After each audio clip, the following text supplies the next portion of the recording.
Wednesday they'll have dinner at their position coach's house, and then try to give them some semblance of home. And then Thursday we do a big team-wide Thanksgiving meal here. And so it's really a time of the year where we're able to spend time, not just X and O's, not just in the meeting rooms with our guys. Recap the Texas game first. I thought it was a three-phase win. We played quality football in all three phases.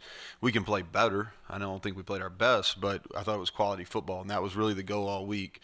Is let's play quality football. And talk about special teams first. Punt protection was much improved. We fielded all our kicks, which I think is big, especially they sprayed the ball over. Dicker is really good, and we were able to field those. And I thought the field goal was huge. Casey missed one. We would like to get him closer before half, and so I don't put that as much on him as we didn't execute a couple simple things in the 2-minute drive before half. But he came back and made the one in the second half, and that was big. You talk about difference between an 8-point game there and a 5-point game on that last drive. It was huge. Defensively, I thought we finished the game. And if you go back through our season, is defensively we've had some opportunities. We've played solid defense all year, but we've had some opportunities in the game and we haven't. And we were able to end the game. The last two drives we got an interception that was huge on a 4th down play, and then the last drive they had, I think they got the ball 36 seconds and they never could get started, so they ended on downs.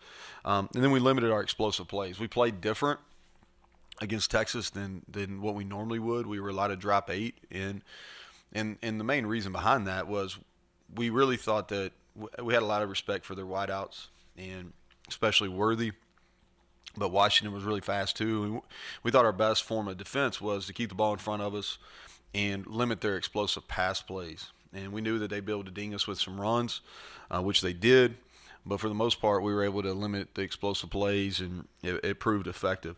Offensively, it starts with 0 turnovers. Didn't turn the ball over.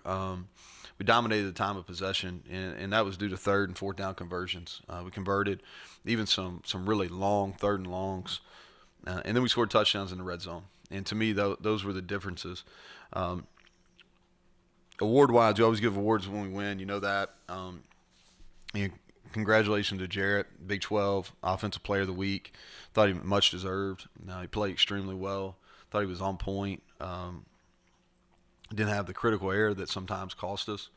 And I thought and especially in the first half, I thought he made some big-time throws.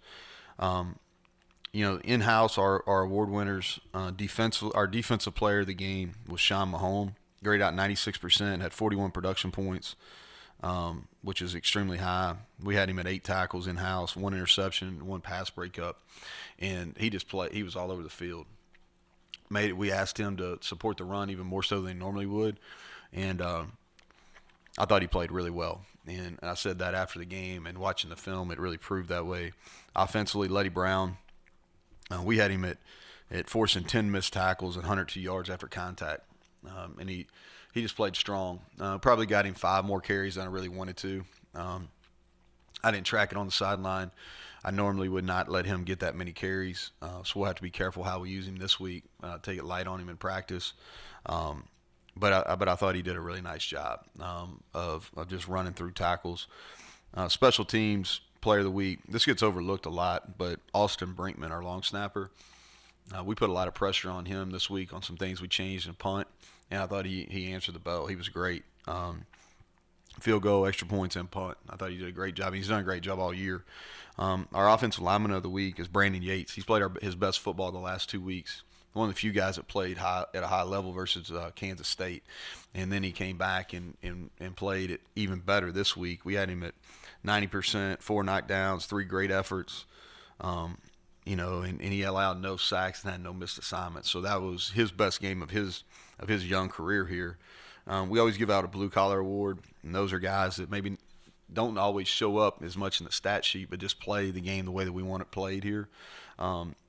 Offensively is Wyatt Milam. Obviously, the block where he finished, that's getting a lot of airtime, but he plays like that all the time. He's physical. He's young. He makes some mistakes, but He's exactly what we're looking for on the offensive line. And then on defense, Scotty Young, he played all 59 snaps. He's planning to play a different position. We played a dime package the whole game. He was in the box something he's not used to. And he started on 3 special teams. So he played a lot of football and did a nice job. And then our scout team awards, offensively was Tomas Rimac, who's an offensive lineman that's getting better. He's redshirting this year. Defense was called Mazius Mosby, who plays on special teams for us. He's a great program guy. And then on special teams was Andrew Wilson Lamp, who's got a bright future here. Those are special teams.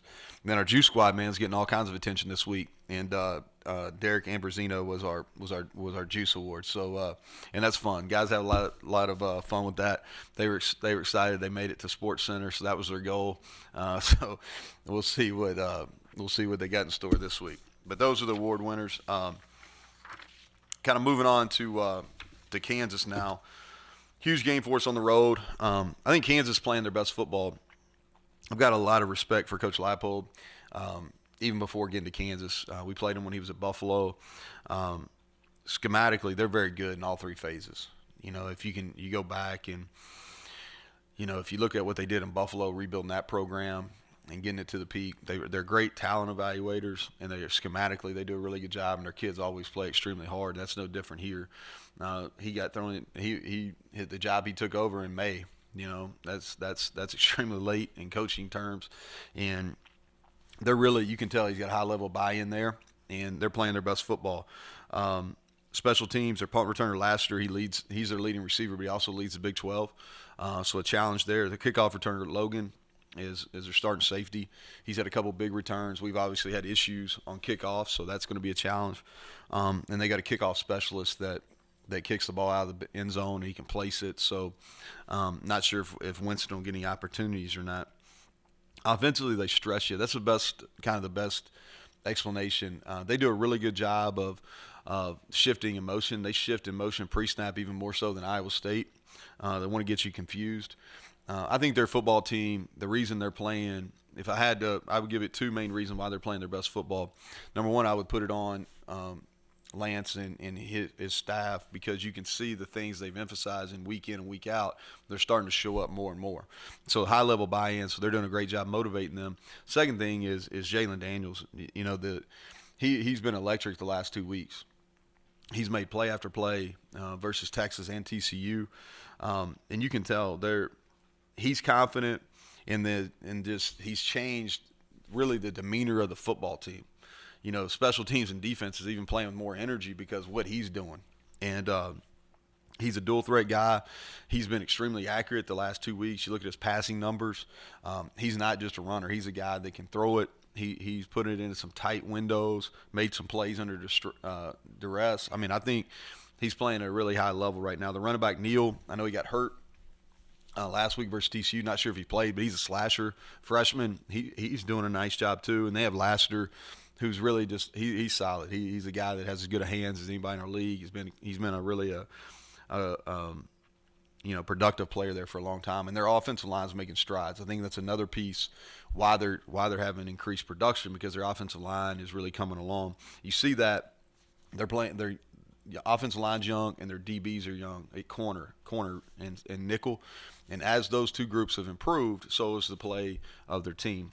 Defensively, play very hard, physical. I think they got, at each level of the defense, they got high-end players. The DN Johnson, he's got a quick first step. He's one of the better pass rushers in our league. He's got a motor.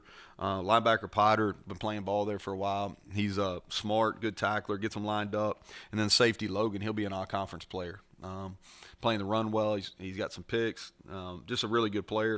And like I said, their young corners are playing better. So our goal is we've got to stack some games. We need to play consistent football more so than just in a 1-game period. We need to do it back to back. We need to do it on the road. And we got to have a great week of prep to be ready to go and get that job done. So with that, I'll take questions. So, Neal, injuries obviously a problem this past week, though you overcame it. But news on that? Any new ones, and hopefully anybody you're going to get back? Well, I think that when you get this late in the season, they've got injuries as well. I think they'll be thin. We're going to be thin at some spots. So I'm not sure it'll have a huge factor in the game on either side because we're about even, kind of like Texas. Us in Texas, Texas had some injuries as well. We're hopeful Lance Dixon can get back and give us some snaps. And then, Bryce Wheaton, we're hopeful will play. He didn't finish the game the other day. We're hopeful he can play. Anybody in particular you want to know about? Charles Woods, he practiced yesterday. We're just going to see how he progresses. Hopeful would be the word I would use, but until he goes today and tomorrow, I can't give you a firm answer. Vandarius. So Vandarius, he didn't dress on Saturday. I would say that his status is kind of up in there, and it's really up to him. But he's not injured, Mike. Mentioned St. McLeod the other day. You've watched the film, your evaluation of true freshman out there, first start and all that. Well, I thought first of all he played with a lot of confidence. I like his demeanor. He's kind of a guy that's not too high, not too low. He got a little anxious at times, overplayed some things. He over pursued, which you'd rather have him do that, because he was playing really hard, but he overran the ball. Anytime he missed some tackles is because he just he didn't take a very good angle, didn't use the sideline. But I thought he did a nice job. We played mostly zone coverage. We didn't put him in any man situations versus those guys. I thought he was physical. We used him to blitz a couple times, and he made a difference. So pleased, and he'll get the start again this week. He'll play a lot this week as well. How did the dime hold up last week against them? Well, we had some challenges with it, and credit to Texas. So we caught them off guard probably a little bit, and so I think they had one plan to come in and probably attack us in a certain way. And how we were playing defense on Saturday, they had to regroup, and they did because they're really good offensive coaches. And what they did is they saw how we were fitting the box and went to some two-back stuff against those looks, and we were down a hat. And so they hit us with some runs. We missed some tackles. We mixed up the front after that, mixed up our box numbers a little bit, kept them off balance. But I would say it held up okay, good enough. I guess that's was it elite run defense? Absolutely not. But we felt like to win the game, if we could play like we thought we were capable of playing on offense, and we didn't let them throw it over our head, we had a really good shot. And what that did is it allowed us to see the ball and then rally and make some plays. And they hit us for an explosive run, and they hit us for some 5s and some 6s. But I thought we did a pretty good job for something that was new to us, John. Another answer, I guess. It gave us an answer. It did. It gave us an answer, and it fit with the personnel we had to use in that game. Do you go into this one expecting the unexpected? It's a night game, 2-9. Is that how you go about it, planning for this? Yeah, I think that they're capable of doing a lot of things. They've used tricks. They're going to be aggressive and go for it on fourth down. I think that's something that they just believe in. I don't think it's necessarily because it's the last game of the regular season. I think that they've shown that their last year at Buffalo, and then this year that they really believe in being aggressive on fourth down. So we're going to be ready for any kind of gimmicks, any kind of trickery. I think that we have to be. Because they've used them for success. Last touchdown they had against TCU was a trick play that they executed perfectly. They had a couple nice gimmick things that they did versus Texas as well. I think people use that too because it keeps it fun, right? Like we use a trick play and it went about as bad as it could possibly to go. The kids like practicing it, but hell, it didn't work. But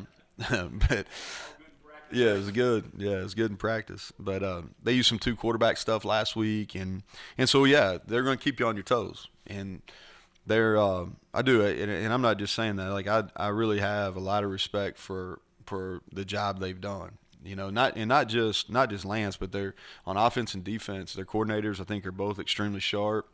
And they've done a really good job with what they have right there. But they did a really good job at Buffalo too. So I'm not surprised. You prep for them against Buffalo. Is there similarities what you prep for in that bowl game and what you're seeing from them this year? Well, yeah, I don't think they've changed who they are or who they want to be. Now in the bowl game there, they were several years into having their system established, and they had a guy that would end up being a draft pick, and they had a tight end that was a draft pick and 2 wideouts. And on defense, they had a bunch of guys that were veterans, had a couple pass, so and those guys had all been in their system, because they did a great job evaluating those guys. They're less than 6 months, 7 months into their system here. So that would probably be a question for them, John. I don't know if they have as much in as they would, into whatever year 4, year 5 that was at Buffalo. But how they play, that's it, because I went back and I pulled my notes from when we played them, and I've got extremely well coached. They're gonna take advantage of what you do worse. They play extremely hard. They're physical up front on both lines, and I think that all carries over. Which I think is ties into how they coach those guys. You go into a little bit the unselfishness of Scotty Young and how he's Yeah. moved around, and his last year he transferred in, and probably didn't go the way Victor's year coming in. Yeah. So what I would say is he's a smart football player. First of all, Bob, he understands schematics of the game, and that's probably not the case as much now as maybe it used to be. I always reference back to, when I was growing up, and some of you all are older than I am, and I'm gonna assume when y'all were growing up too, you went outside and you played and you did sports, and maybe you played football in the backyard, and you had to officiate your own. You called your own fouls in basketball. You played baseball where you had certain foul lines and all that kind of stuff. You got to remember, most of the time, that's not what these kids have done. They're playing this, which there's a place for that. You understand some things playing video games, and but you maybe don't have the awareness that you had if you were out, actually playing and stuff, and so. Scotty, to me, is kind of a throwback in that mode because he really has a good understanding of team defense. And he has an understanding of, on special teams, kickoff is really a defensive play. And how you fit kickoff is very similar to how you fit an offensive football play when you're on defense. He understands that just from a structural standpoint. And so he's got the ability to play really five different spots. And we've used him as a dime wheel. We've used him as a spear. We've used him at both high safety spots. We've used him in our rover package when we go and we kind of give a 3 safety look. He's played all those positions. And because of his knowledge of our scheme, but also his understanding of just football in general, and it is unselfish of him, because he has played some different spots. But he is really he's been a quality addition to what we've done here. He played big in our bowl game last year when he first got his opportunity when they passed the rule, and other than the games he was out, he's done a really nice job for us this year. Your time of possession nationally is pretty good. It's been going up. That's like a subjective stat. Some coaches cling to it, some don't. So I was curious what you think about that, and also it surprised me that it's so good because.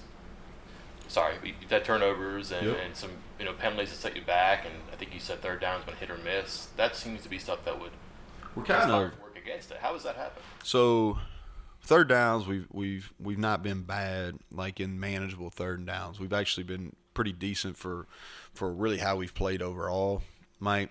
So I think time of possession, it matters when the other team's really good on offense. But it is, to me, it's not the first stat I look at, all right, unless the team is really good on offense, and I think we're going to have a hard time with them. I don't know if that makes sense, but probably because, if you're really good on offense, scoring fast is, if I had my druthers, I'd rather score fast, honestly. But that's not where we're at right now. And so reason I think for the time of possession is we haven't really played with a lot of tempo. All right, so we've been methodical. We've done more check with me, especially since the bye week to get us in some best case plays. So that eats up some clock. And then we've had some high number play drives, probably more so than most.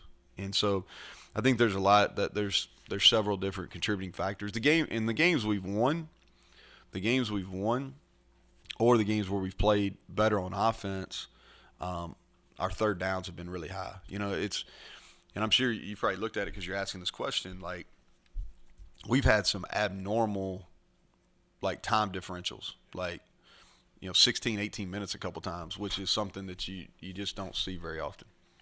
You post-season diagnosis stuff, you try to find out what you've done well. I would imagine contain within whatever it takes to get that. There are positives there. Is that something you think? Yeah, there's positive because especially when you're thin on defense. Okay, so when you're thin on defense, the less plays you get, the better. And so I think we've maybe focused on that last couple of weeks more so than we normally would. That was something we really concentrated against on Oklahoma is kind of controlling the ball. It's not something that we go in every week saying, hey, we have to do this. It was a point of emphasis last week. It was against Oklahoma. But it was against Kansas State, which we did a better job, probably midway through the second quarter. But it's not something we go to and say, hey, man, we got to do this. We need to make sure that we win the time of possession battle, unless we're in those kind of scenarios. You mentioned third down, and I went and looked at what Jared did on third down. 8 of 13, 135 yards, 1 touchdown. Why was he so good on third down on Saturday? Well, I thought he had a clean pocket for the most part. His movements within the pocket. I think we had 2 drops maybe on third down twos. And so I thought his pocket movement was better. And he threw the ball. He had a good day. It was like no different than I'm sure some of us. We're gonna have better days within our profession than others. And he had a really good day. I thought the ball really jumped off his hand. And it was if you go back and look at a couple of those crossing patterns he threw, like the first touchdown to Sam, and that was on point. It was a great route by Sam too, but that ball was on point, and it was buzzing. The ball was tight. I think we had some good plays too. I think that we really, that's something that we focused on last week was making sure that they were his best plays, and we just make them work versus Texas. Does that make sense?